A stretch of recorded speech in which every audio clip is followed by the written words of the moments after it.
An emotional Elian Gonzalez warmly remembers Fidel Castro as a second father who became a friend in the 16 years since U.S. officials returned the young boy to Cuba in a controversial decision that drew international headlines.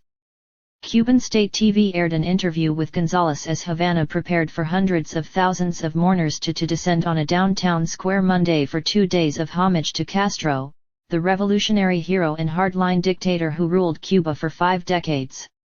He died Friday at age 90.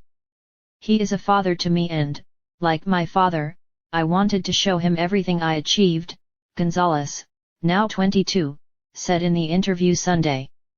There are still things I wanted to show him, to make him feel proud. Gonzalez said he considered it an extraordinary honor when Castro attended his 6th grade graduation. They last spoke a few years ago when Gonzalez was finishing high school, he said. Castro stepped aside as president in favor of his brother, Raúl, in 2008 due to illness. Gonzalez was 5 years old in November 1999 when his mother, her boyfriend, and about a dozen others fled Cuba on a small fishing boat lashed to inner tubes, bound for Florida. The tiny flotilla was caught in a storm that killed his mother and most of the group. Voices, Castro's death hits home for my family. Fishermen rescued Gonzalez and 2 others from waters off Miami. That set off an international custody battle, with family members in Florida demanding they be allowed to raise Elian. The boy's father, who was divorced from Elian's mother, wanted his son returned to Cuba. Courts sided with the father, but family members in the United States refused to give up the boy. The dispute drew large protests in Havana as well as Miami, where hundreds surrounded the house where Elian was living. 5 months after Elian's arrival, U.S. Attorney General Janet Reno ordered federal law enforcement officials to seize him. A photo of a Border Patrol agent apparently aiming a semi-automatic rifle at the teary-eyed tot circulated around the world. Elian, however, was quickly flown back to his homeland. Gonzalez, in the broadcast, said he will always be grateful to Fidel Castro for aiding his return to Cuba.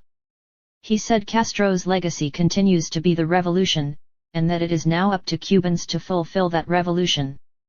Cubans react to Fidel Castro's death. A Fidel's legacy is each Cuban and person in the world who has been touched by the revolution, Gonzalez said. Fidel's legacy is in each person affected by our programs, in every life saved from Ebola, in every Haitian saved with our missions, in every Latin American who has had eye surgery. Cuba's Council of State declared a 9-day duelo nacional, national mourning period, that began Saturday. After the 2-day memorial in Havana's Revolutionary Plaza concludes, Castro's ashes will begin a tour around the country on Wednesday, with Cubans everywhere provided an opportunity to pledge allegiance to the revolution. The journey ends next Sunday in Santiago, where Castro's funeral will take place. While Cuba mourns, few tears were being shed for Castro in Miami, home to thousands of Cuban refugees and exiles. Miami Mayor Tomás Regalado called Castro a symbol of tyranny and oppression and asked that President Obama and President-elect Donald Trump press for change inside Cuba. I join more than 2 million members of the Cuban diaspora and millions inside the island celebrating this important step in advancing the goal of a free and democratic Cuba, Regalado said.